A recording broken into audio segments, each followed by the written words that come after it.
Ravens defensively with four forced turnovers in this game, and so they get the win 20-10, the final in the Sunday night game. The better story is in the losing locker room, so that is where we will begin this diatribe. And we start with this. Now, the Chargers losing. What does this latest defeat, one of many, what does this latest defeat do for Justin Herbert and the Chargers? So I've got Imagine Dragons, Sasquatch Gene, and bumper sticker. And we will combine all of these things together, and we are going to make s'mores, which is what the Chargers are at this point. They're being roasted. They're marshmallows and chocolate and graham crackers, and they're being squished together. So, this loss, the latest of many, for the team formerly of San Diego, the Chargers, puts them further and further into the abyss. But you didn't need me to tell you that. That's Captain Obvious stuff. The Los Angeles AFC NFL team, their season is done like a dinner. It is done, and we are closer to Coach Brandon Staley getting a nice severance package and a pink slip and exiting stage left there. You are what your record says you are, and that means the Bolts are one of the worst teams in the AFC. It's not my opinion. It's a fact. I'm not making it up, pal. The Chargers, their contemporaries are the Jets and the Titans. Now, they are ahead of the Jets and Titans because those are two of the teams they've actually beaten, but all of those teams are 4-7. That's what they are. 2 games and divine intervention in the loss column away from a playoff spot for the Chargers. But the latest loss, this defeat in the Sunday night game, the latest loss to the Ravens, is it's living up to the franchise charter. And they say, well, they lose close games. This was actually a one-score game until Zay Flowers scored in the final 90-some seconds, whatever it was there in the fourth quarter of this particular game. But it's like the Imagine Dragons tune, whatever it takes. But for the Chargers franchise, whatever it takes to find new creative ways to lose. All season, they've had a biblically bad defense. In fact, statistically, the worst defense in the NFL. That's a fact. You can look it up. Look at the numbers. They have been worse than the other members of the cartel of the NFL.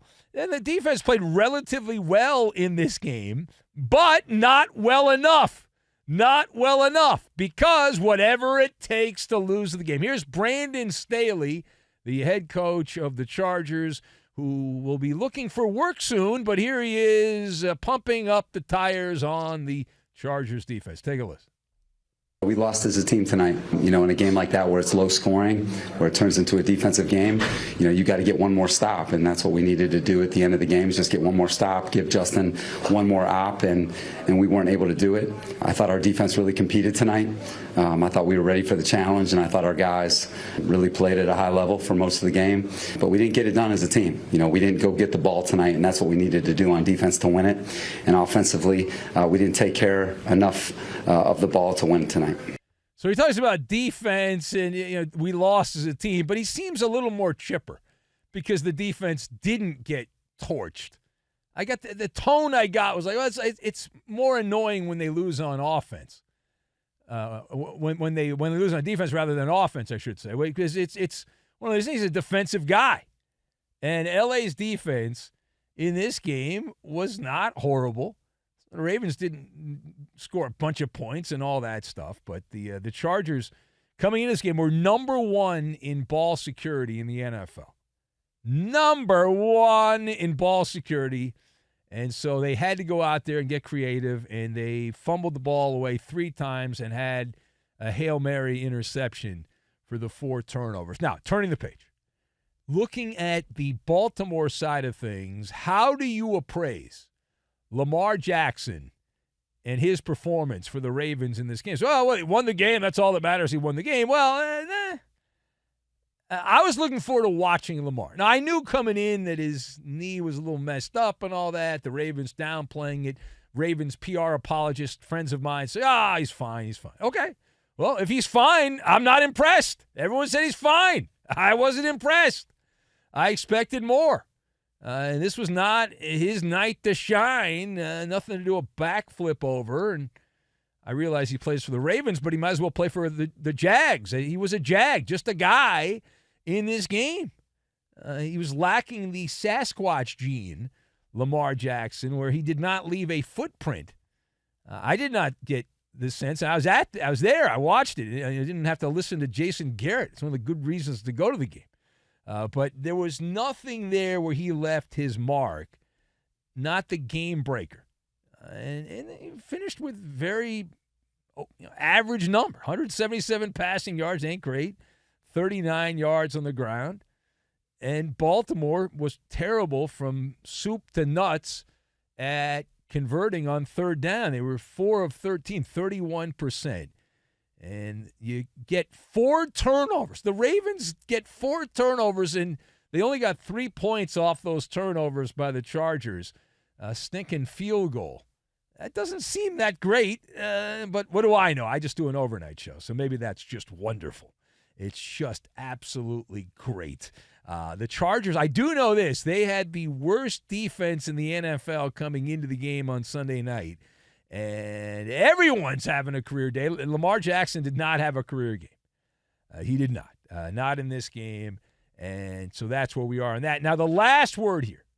So you mentioned the Ravens who came into the game on Sunday night with the top record in the AFC. They leave the game Sunday night heading into their bye week with a 1.5-game lead over Kansas City, Jacksonville, and Miami for the best record in the American Football Conference. So you got a lot of teams all grouped up there at the top of the AFC. Is the Ravens defense, though? Is the Ravens defense good enough to lead them to a championship? Because the offense is going to get that done. So is the defense good enough to get her done? And the answer is no. The answer is, well, wait a minute. They got a top 2 defense in the NFL. Cleveland and the Ravens. 1-2. The answer is no. The answer is no on my end. It's not the early 90s or the late 90s or the early 2000s. It's been at least a decade. You could say the Legion of Boom was the last team to win based on their defense and had a sucky Russell Wilson at quarterback when they won. But that was a decade ago.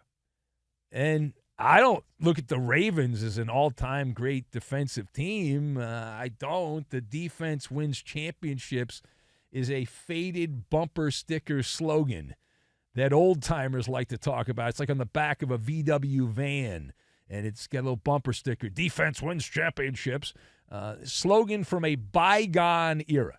Now, it certainly doesn't hurt to have a good defense, but it doesn't lead me to believe that you're going to win anything just based on your defense. And here's the thing. Unpopular opinion about the Ravens defense. I look at the Ravens defense the same way I look at the Cleveland Browns defense. The numbers are inflated because they play in a division that is lacking offense. The Steelers, Kenny Pickett is not good. The Browns, whoever plays quarterback, not good, right? So you go through the division, you're like, well, these are the teams you play the most, and nobody's really all that great. Cincinnati, you say, well, they're the top team defensively, but Burrow got off to a miserable start this year and is injured. So it's not your typical Cincinnati, Joe Burrow, high-powered offense, highfalutin offense. That's not the case. And so it gets down to this. The Ravens ultimately are going to lean on the pillar that is Lamar Jackson, and thus the problem. As great as Lamar is at running the ball and went over 5,000 yards, fastest one to do that, 5,000 yards rushing, all these career accolades for Lamar Jackson. Do you trust that Lamar Jackson in a playoff game, playoffs, is going to put the cape on and up, and away in the postseason? Do the heavy lifting. We haven't seen it. Now, that tells us what has happened. It doesn't guarantee that it's going to be that way the rest of Lamar Jackson's career. But from what we have seen of Lamar Jackson in big playoff games, Lamar likes to ride first class on the Vomit Comet. And the Ravens, I don't care how good your defense is, you're not going to get that done. You're not. Consistently not good in the postseason. That is the book of Lamar Jackson. And we'll see if that changes this year. But the Ravens' defense is not going to be the reason they win anything. It's just not.